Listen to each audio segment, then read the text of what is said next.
aventuriers de la lecture, j'espère que vous allez bien. En tout cas, moi je suis en vacances. Vacances.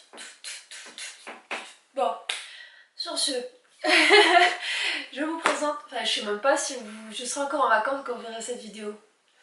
Quelle tristesse. Je vais être en vacances toute l'année, ça sera plus simple. En attendant que je sois en vacances toute l'année, je vous présente ça.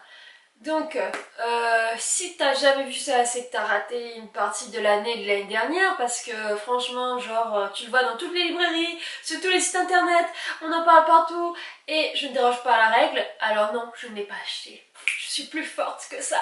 Soyez fiers de moi, on me l'a prêté. Donc je vais le rendre bientôt, c'est pour ça que je vous fais la vidéo maintenant. Fallait le dire celui-là. Alors, ta deuxième vie commence quand tu comprends que tu n'en as qu'une, de Raphaël Giordano, aux éditions Erol. Donc, Raphaël Giordano est un coach en créativité, développement personnel, artiste peintre, auteur, et s'initie son premier roman. On comprend en fait pourquoi c'est écrit comme ça dedans. Donc, c'est clairement un livre de développement personnel romancé.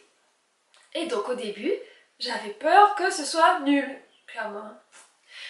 Mais en fait, c'est sympa. C'est sympa, pourquoi? Parce que il vient pas vous faire la morale, déjà. Il dit pas, vous devriez faire ça, ci, ça, là. On va suivre une femme un peu dans une crise, c'est-à-dire qu'elle se rend compte que sa vie est assez normale, même assez géniale pour certains points. Elle a un mari qui l'aime. Elle a un enfant, bon un enfant avec qui elle a du mal à communiquer, son travail lui plaît, mais elle se fait clairement chier dans la vie, c'est-à-dire qu'elle ne retrouve pas de quelque chose qui la pousse, qui la fasse chavirer et tout ça. Et elle va avoir un accident, elle n'arrive pas à contacter son assurance depuis la voiture, elle décide de marcher et va trouver une maison en fait. Elle cogne, enfin elle sonne. Oh, c'est pour le gâteau, j'arrive. Il faut remettre encore 10 minutes parce que le gâteau il est pas cuit. Alors attendez, je mets les 10 minutes et je vous reprends tout de suite. Alors, 10 minutes, on reprend. Donc, où est-ce que j'en étais? Donc, j'étais de...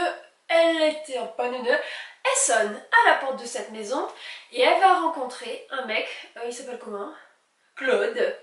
Claude, dans un beau mec d'ailleurs, dans sa jolie maison, avec sa jolie femme, et ils vont l'aider, c'est-à-dire qu'ils vont lui prêter le téléphone pour appeler, et donc elle va appeler son assurance, puis elle va appeler son mari, et il va être assez indifférent à ce qui lui arrive, et en raccrochant, elle va perdre de pied en fait, elle va pleurer, ça va pas aller bien et tout, et Claude va réussir à la réconforter, et elle va lui parler un peu de ses malheurs qui n'en sont pas en réalité, et de ce qu'elle ne comprend pas, c'est pourquoi elle a ce blues là alors que tout devrait aller. Et Claude va lui annoncer que il est en capacité de l'aider parce qu'il est routinologue. Routinologue, c'est-à-dire que c'est quelqu'un qui va aider la personne à retrouver cette énergie de vie, à retrouver la flamme et à découvrir qu'est-ce qui pose problème dans son quotidien, alors que cette personne n'est pas censée être malheureuse en fait.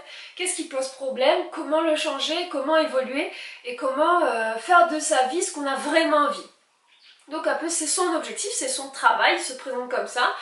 Et si elle l'accepte, elle va avoir le temps de réfléchir, il veut bien l'accompagner. Donc elle va retourner chez elle et tout ça, elle va commencer à réfléchir et elle va l'appeler.